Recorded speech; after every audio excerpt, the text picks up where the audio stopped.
Doctor APJ Abdul Kalam जी की प्रेरणादायक series में आपका फिर से स्वागत है। अब तैयार हो जाइए क्योंकि आज का भाग है बेहद खास। डॉक्टर कलाम साहब को मिसाइल मैन ऑफ इंडिया क्यों कहा जाता है? कल्पना कीजिए, 1980 का दशक। भारत अंतरिक्ष में तो पहुंच चुका था SLV-3 के जरिए, लेकिन रक्षा के मामले में हम विदेशों पर निर्भर थे। मिसाइलें बनाने की तकनीक किसी ने नहीं दी। तभी आया वो ऐतिहासिक फैसला, integrated guided missile development programme EGNP की शुरुआत 1983 में। और इस महत्वाकांक्षी प्रोजेक्ट की कमान सौंपी गई हमारे कलाम साहब को। कलाम जी ने कहा था, अगर भारत को मजबूत बनाना है तो हमें अपनी मिसाइलें खुद बनानी होंगी। और शुरू हुआ वो जुनून भरा सफ़र। 5 बड़ी मिसाइलें एक साथ विकसित करने का लक्ष्य। पृथ्वी सतह से सतह पर मार करने वाली, त्रिशूल छोटी दूरी की, आकाश मध्यम दूरी की, हवा से हवा में, नाग टैंक रोधी, अग्नि लंबी दूरी की बैलिस्टिक मिसाइल जो भारत को विश्व शक्ति बनाने वाली।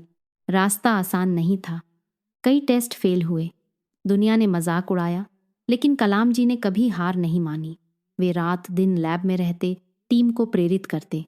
एक बार अग्नि मिसाइल का पहला टेस्ट फेल हुआ तो उन्होंने कहा, असफलता सफलता की सीढ़ी है, सीखो और आगे बढ़ो।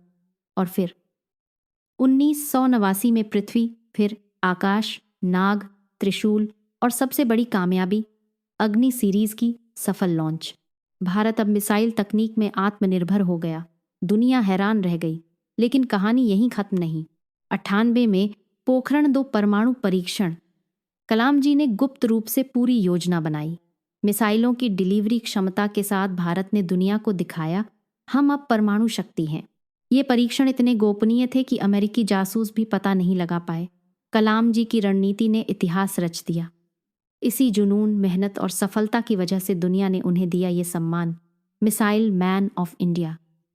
लाम जानते हैं, कलाम जी की रणनीति ने वे सिर्फ वैज्ञानिक नहीं, भारत की रक्षा ढाल के निर्माता थे।